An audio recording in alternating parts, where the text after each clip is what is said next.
Goeiemôre en baie welkom hier by ons oggendoordenkings. Nou ek wil vanoggend vir jou lees hier uit Spreuke 20 uit vanaf vers 22.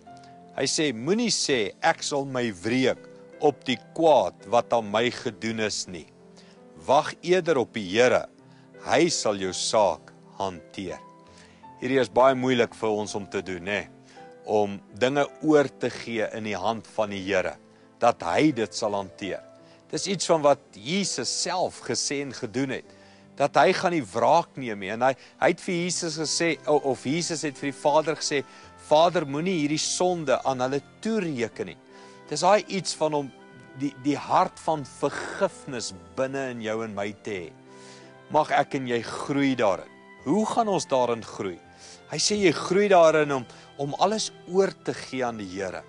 Om nie te probeer alles te hanteer nie, maar om hierdie geloof in jou binneste te hê, dat God is regverdig, dat God alles sien, dat God niks mis nie.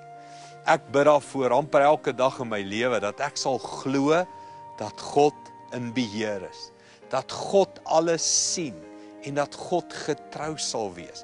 Want dis al hoe ek en jy dan kan leef met die wete, ek kan dinge oorgee aan die Here, en hy sal regverdig oordeel.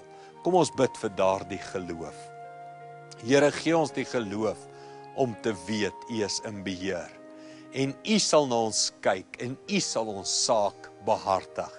Help ons met ons ongeloof. Dankie daarvoor, Here, in Jesus naam. Amen. Goed gaan, sien jou weer môre.